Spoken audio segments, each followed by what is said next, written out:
This week on Act Out, the Rise Together weeks of action against dirty energy projects and their financiers continue. And I share what I witnessed in the swamps of Louisiana as the fight against the Bayou Bridge Pipeline escalates.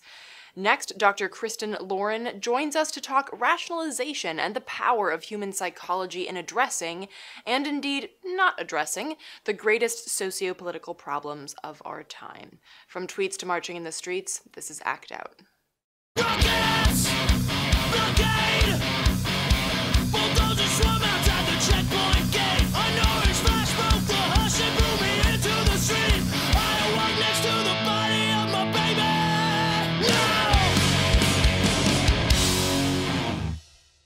Welcome to Act Out. I'm Eleanor Goldfield, and this is your tipping point. For those of you familiar with the show, you'll recall my coverage of the Bayou Bridge Pipeline and the resistance to that pipeline, Loa La Vie. Rather than rehashing the whole story, here is a quick backstory primer. The Bayou Bridge Pipeline is a proposed 162-mile-long crude oil pipeline made to be the tail end of the Dakota Access Pipeline, a way to move oil from the Bakken regions of North Dakota to export terminals in Louisiana. Construction of the pipeline would dissect fragile wetlands, 700 waterways, and cut straight through the largest river swamp in North America, the Atchafalaya Basin. In short, the construction of this pipeline would not only destroy and disrupt endangered ecosystems, but it would exacerbate the already dire flooding situation that Louisiana faces thanks to decades of oil and gas construction, dying and destroyed wetlands, and rising sea levels. So, that's the basic environmental rundown and why Loa La Vie has been standing against this project for more than a year. For more backstory, I invite you to check out episodes 126 and 151, which we will link to below and in the episode description. What I'm covering today, however, are updates from the ongoing resistance that I saw and heard last week when I was in Louisiana. Last Monday, Loa La Vie announced an aerial blockade in a canopy of old-growth trees in the Atchafalaya Basin. The action, known as a tree sit, was initiated to amplify pleas from Louisiana residents who have begged their local elected officials to protect these ancient trees from destruction by the pipeline company, and to provide an evacuation route for the predominantly African-American St. James community, which sits at the tail end of the 163-mile Energy Transfer Partners project. Travis London, who you may remember from episode 151, spoke about this horrifying issue last month, stating that, quote, "When a bad explosion happens, you only have three options when you want to evacuate. Drive on the levee, wait 5 hours in traffic, or run through the cane fields. St. James Parish means not only Cancer Alley, but no escape alley." This predominantly black community is literally penned in by dirty energy projects, and in the event of a disaster, would be imprisoned in the toxic waste spewing, burning, and/or exploding in their midst. A dystopian reality that the likes of Energy Transfer Partners, or ETP, the company behind the Bayou Bridge Pipeline, only hopes to make worse. Legal battles have waged for more than a year, with momentary reprieves such as a work stoppage order in the Atchafalaya Basin earlier this year. The problem, however, was and is that the government agencies aren't interested in enforcing these rare work stoppages, and pipeline officials certainly aren't interested in heeding them. The tree sits and the dozens of direct actions at construction sites along the proposed pipeline route are necessary escalations due to the exhaustion of all other legal means. As a post from last week notes, we have been left with no choice but to put our bodies on the line. Deep in the swamps along the Atchafalaya River, folks are living in triple-digit heat and humidity, the kind that sits like a wet, hot blanket over everything, with relentless mosquitoes, legions of hungry beasts that gnaw through insect repellent as if it were a fucking garnish. You can feel your skin bubbling. Whether those layers of sweat are forming viscous pools or you're actually boiling alive is unclear. This is not a vacation. This is a powerful move in inhospitable conditions to protect this. And this. From this. ETP is moving fast. The easement where the tree sits are in place has already been visited by pipeline workers and police. We cannot and must not be passive. Wherever you are, whatever your abilities, you can join this fight. The Rise Together weeks of solidarity actions are ongoing through July 31st. Last week in Montgomery County, Virginia, for instance, Mountain Valley pipeline workers were delayed when caught behind two pipeline fighters out for a leisurely bike ride. The post on the Appalachians Against Pipelines page claimed the action as part of the Rise Together weeks, aimed at combating pipelines and other destructive fossil fuel infrastructure. In Virginia, also last week, a group of people protesting a gas pipeline in Chesapeake took over construction equipment, hanging banners and blocking work from continuing. Last Wednesday, water protectors showed up at a radio station where Louisiana Governor John Bel Edwards was speaking in order to urge him to set up a meeting with St. James Parish residents regarding that evacuation route. But rather than talk to the protectors, Governor Edwards had them arrested. As we film this, as you watch this, more actions are being planned and played out. Another key part of these weeks of actions is the targeting of financial institutions that fund these destructive projects. The work stoppages that halt construction for the day, the delay caused by biking pipeline fighters, these actions cost pipeline companies a lot of money. And the more that they hemorrhage, the less attractive that these projects become. Targeting banks to pull loans from companies like ETP is a powerful and pointed tactic.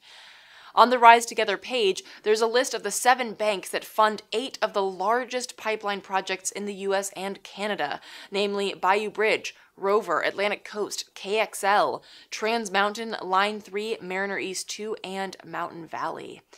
L'Oiseau and their partners are calling on folks to organize a demonstration, rally, or direct action against the following banks: Bank of America, Citibank, JP Morgan Chase, Wells Fargo, Bank of Tokyo, Credit Suisse, and Royal Bank of Canada. Finally, if you can, apply to go to camp and join the fight on the front lines. This is a crucial time for folks on the ground, and support is needed in a variety of ways and roles. Check out the show description and the last slide to get informed and to find out ways that you can stand in solidarity on the front lines. So I know it's been a few weeks since I did a rundown of headlines, and there's certainly no shortage of news to cover. For example, an end to Julian Assange's asylum and how what happens next could set a terrifying precedent for free speech and free press. So for the scoop on stories from this past week and my take as well as Lee Camp's, check out our podcast, Common Censored, available on iTunes, Stitcher, Spotify, and Libsyn. But right now, we're going to shift to human psychology. It's something that I've been diving into recently as I recognize the repetitious pitfalls of movements, the known but seemingly unavoidable loops of insanity that we twist around, exhausting our bodies, our minds, and our souls in an effort to save ourselves from assured destruction via war, environmental carnage, and capitalist oppression. See, we may think of ourselves as highly evolved, but the fact of the matter is that we have ape brains. Sure, they can do more than a chimpanzee. Well, some of them can. But in so many ways, our brains are hardwired to make life less agonizing for us through a variety of mental gymnastics. One of these ways is rationalization. Think about all the horrors that we've adapted to and rationalized just so we don't have to let the agony of that reality pierce our consciousness every damn day. We rationalize war. Well, if we don't kill them first, they'll kill us. Or if we don't sell weapons to the Saudis so they can commit genocide in Yemen, someone else will. We rationalize the rise of fascism at the border. Well, it's not a great immigration policy, but I mean, come on, we have to protect our borders, you know, from the people who are fleeing the economic disasters that we created. We rationalize climate catastrophe. It's not that bad. I mean, a few warmer days in the winter is kind of nice, right? In short, we rationalize what we think we can't change. So then the question is, how can we avoid doing that? And how come activists turn to fight rather than rationalize, or do we rationalize and turn to fight anyway? What's happening in our brains that we could duplicate or share with those who turn to apathy and despair and rationalization? Here to unpack what this means and why we need to recognize how our brains work in order to change the world that we rationalize away is Dr. Kristin Laurin, Associate Professor of Psychology at the University of British Columbia at Vancouver, and the Director of the Magic Lab, or the Motivation and Goals in Contexts Lab. Here, Dr. Laurin and her associates study how motivations, from fundamental human motives like the need for control and autonomy, to your idiosyncratic personal goals like becoming a firefighter or running a sub-2-hour half marathon, relate to things like political ideologies, religious beliefs, moral codes, interpersonal relationships, norms, and much, much more. Here is Dr. Kristin Laurin. So the issue of rationalizing unwanted changes to the status quo, for example, going to war or something like that, we don't want it, but once we're in it, people accept it and rationalize it and move on. So could you briefly talk about the issue of rationalization that occurs after a policy change that you previously disagreed with? Yeah, so one of the findings in my research is that people rationalize basically things that they believe that they can't change, right? So you kind of have two choices. You can go back to like the serenity prayer and think about what that tells people. The research kind of shows that people intuitively, at least to some degree, act in line with that. And so what my research finds is there's a sort of stages that that your mind sort of takes. So when a policy is first voted on, or when, let's say, an official is first voted in, you start to rationalize that because now you know what's going to happen. And then the next thing that happens is it actually happens, right? The elected official takes office or the policy takes effect. And now it's like even more something you're stuck with. It's even more something that there's no way around. And so then you rationalize that more. So could this apply to the issue of apathy, which is something that activists deal with a lot? People just accept that something is the way it is in order to save their brain from the anguish of feeling like, oh, it's hopeless to try and change things. Yeah, totally. So I think that there are sort of two ways in which that's true. So, or two sort of obstacles that activists might face in trying to get people on board with change. And it's basically that, like, thinking about something being bad, thinking about sort of the world being a way that you don't like it, is detrimental to you sort of pursuing your own individual short-term little goals, right? And so that's true both because the sort of thought of somebody, let's say somebody horrible being in power or some terrible law being enacted is distressing, kind of like you said, like it causes you anguish and it makes you ruminate about that and it takes up space in your mind.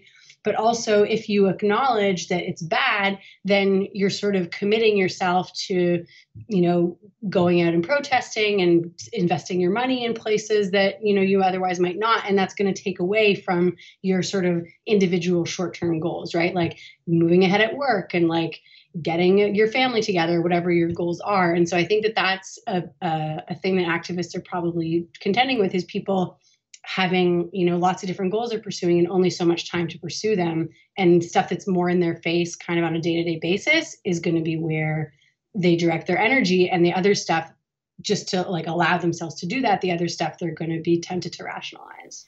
And what does this say about because there's also a difference in psychology between, Western civilization and Eastern. For example, Western tends to be much more individualistic. What does this say about our empathy? Because even if you know that, okay, that policy is going to hurt a lot of people, but, this promotion isn't going to get itself. And that's like such an individualistic, selfish way of looking at things. Is that does that say something also about our empathy levels in this culture? Maybe. So I haven't really studied rationalization as it would happen in Eastern cultures. Most of my research has been, in Canada and the USA. So I can't say for sure, but I think it definitely, I think there's like a level of trade-offs that people are making between, the things that will serve them as individuals and the things that might be good on a broader level. So that I think you're right to sort of talk about that. But I don't even think it's just that, because even if it's like this policy is going to hurt a lot of people, including me, but it's not clear to me what the path forward is. It's not clear to me what I can do about it. I'm just going to kind of turn my brain off of that and focus on this promotion that maybe I'm going to get, and so it can even be, to my individual detriment, and we can still see these kinds of effects. But I think you're right. Like, it's even probably more pronounced when it's like, this is a bad thing, but it really mostly affects other people. So I also wanted to ask about like the psychology with activists, because it's not like we have different brains, right? But and I was listening to one of your podcasts that you were on, and you were saying like you talked to people after Trump was elected, and there was sort of this like, well, maybe he's not that bad. Whereas, me and the people that I work with were like, oh no, fuck this. This is just as bad as I thought it was in November, and it's just going to get worse. Like, and now's the time when you need people. And obviously I rationalize other things, but what is it about that activists might not rationalize those same things? Yeah, I think that's a really interesting question. And I think that, one of the sort of primary findings in my research, like I mentioned before, is that people will rationalize specifically when they feel like there's nothing that can be done about this. And I think for a lot of people, that's how they kind of see it. It's like, okay, the president is inaugurated, Trump is in office. I didn't like it before, but like, what am I possibly going to do about it now? And so I think that the people who become activists are people who see a path to change, perhaps. Now, that doesn't really answer the question, because then the real question becomes why, what makes some people able to see a path to change where other people can't? And I don't really know what the answer is to that. Like, it could be in terms of the resources that they have. It could be in the, the role models that they've kind of grown up with and the family culture that they had. I don't really know where that comes from. That's one possibility. I mean, I've talked to some other activists, though, who, when I say that, argue with me and say, no, I don't even think it's possible, but I think you still have to fight anyway. I still think, you have to fight the good fight if you want to sort of be able to feel good about yourself at night. And that's really interesting to me, because that is a different kind of psychology than what I observe in, like, the sort of the average population as a whole. And so that's really interesting to me, to figure out like what makes people think, like, even in the face of this horrible situation, I think you have to fight anyway. And I will say, I don't know if this is true at all, because I'm only just starting in this research, but I think it might have to do with the kinds of emotions that people value. So what we're starting to find, and what we're trying to look into more, is the idea that when you rationalize, that lets you feel good, like in the moment. It lets you like feel happy and like not feel upset. And so that's one positive, or positive at the individual level outcome of rationalizing. But in the long term, if you go around like rationalizing every bad thing that happens to you, you're sort of, it's kind of a choice, right? Do you rationalize, or do you go and try to accomplish something? And so if you're always choosing the rationalization path, then you're not having opportunities to accomplish anything. You're not having opportunities to feel like you did something, and so then that's going to, in the long run, maybe make you feel like you don't have a lot of purpose, like you don't have a lot of pride in yourself. And so that's kind of an idea we're pursuing now, is that like rationalizing makes you feel good in the moment, but in the long term makes you feel sort of not that proud of yourself. And so maybe another answer to that question is like, activists are people who really seek out that feeling of like accomplishment and purpose and pride, at the expense even of just kind of like feeling good in the moment. And different people might favor different balances of those emotions. Interesting. Yeah, it's because one of my favorite quotes is by Huey P. Newton, who's the co-founder of the Black Panthers, wrote a book called Revolutionary Suicide, where he writes that I don't imagine that I can change everything, but I refuse to not live with hope and dignity, and the only way that I can do that is to fight. Yeah. And that's an interesting question to me. Like, are you basically saying that, yeah, you realize things might not change in your lifetime, but you do have hope that if you do your part, things will change in the long run? Yeah, no, it's very, and of course the culture thing just keeps coming back to me, because, like indigenous cultures, for example, are very much about generations ahead. Like, what is the world going to look like for them? We have to be sustainable for their sake. Whereas this culture, speaking from the US, it's like very much like, what can I do now to use as much as possible? And it's like it's a totally different perspective. Yeah. So that would be an interesting, like your time horizon, basically, like what what's your outlook? Like, what do you think the future means? Does it mean like when you're 10 years older, or does it mean, when your great grandchildren are alive? Right. That'd be interesting to think about. And it's kind of going the opposite direction. Historically, there's always been a breaking point, a revolution, some significant change via a new constitution, a new form of government, etc.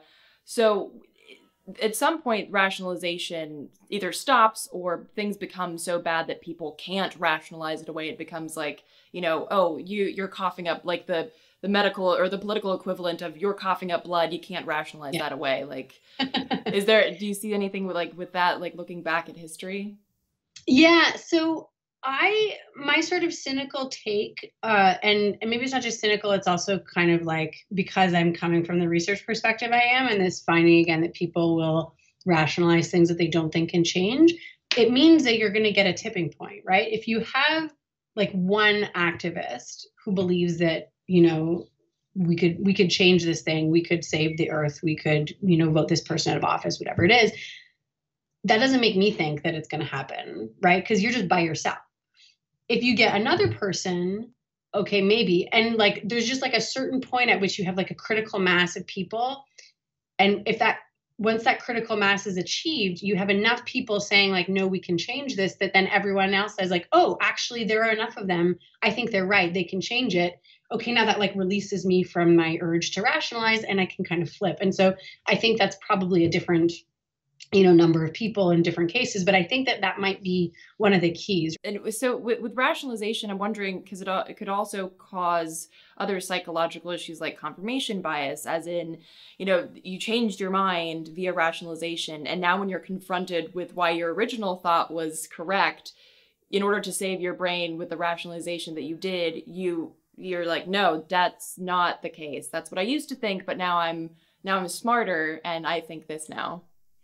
That's super interesting to me. And it comes back in a way to like, when you rationalize, how real kind of is that new belief that you've adopted, right? So like, let's say just running with this Trump example, let's say you kind of rationalize your way into thinking like, Trump is all right. Is that the same as if you had actually thought Trump was all right to begin with? Like, is that the same psychological state? And I think maybe it's not.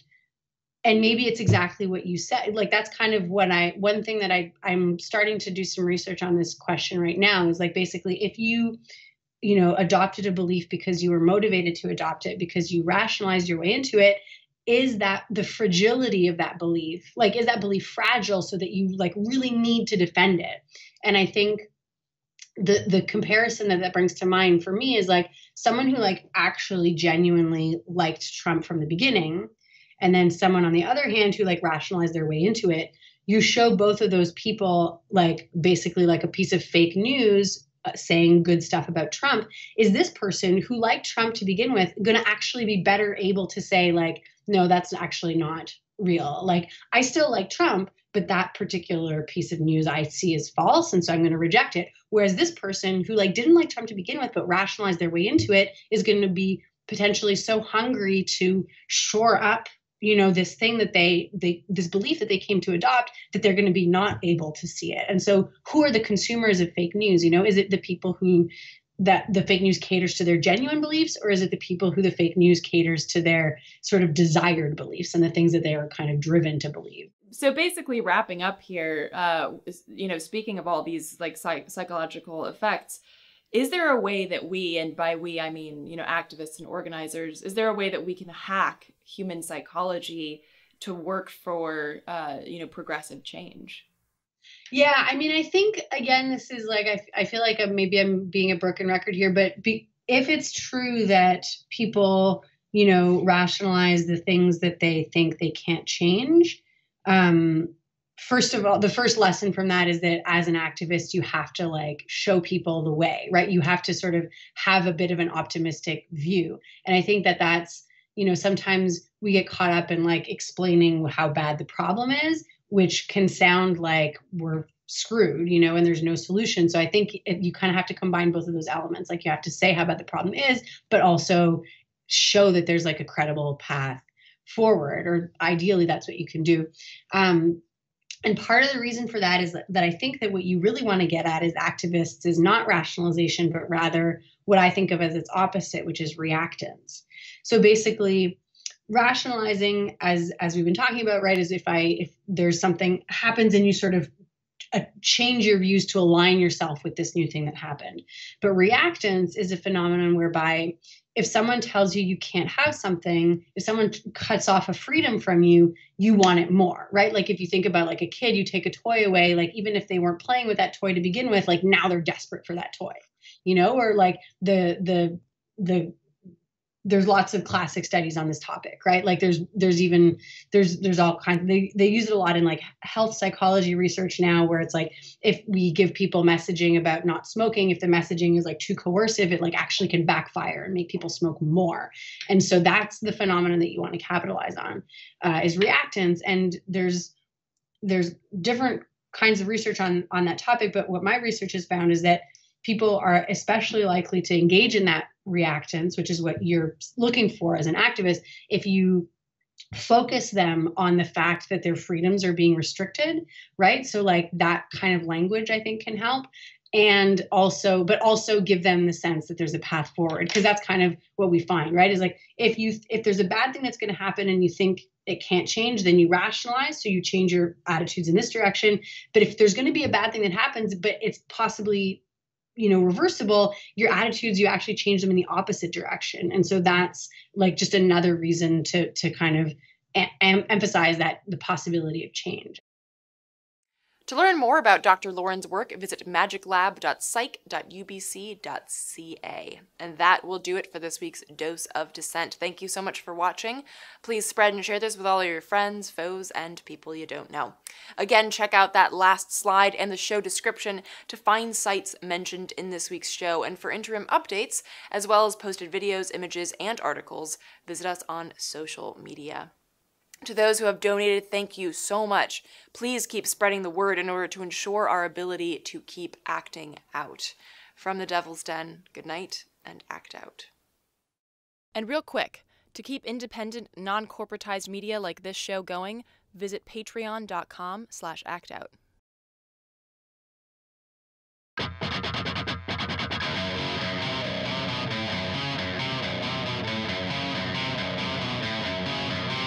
I can hear the boots are stomping. Come on, boys, let's get some rocks to throw. I can't stand to hear my father cry anymore. Sometimes we left one of you motherfuckers dead in the road. We've been begging up inch by inch, we got nowhere else to go. It's been too many years since your push to serve my shove. I'm not a violent man, but I will kill for what I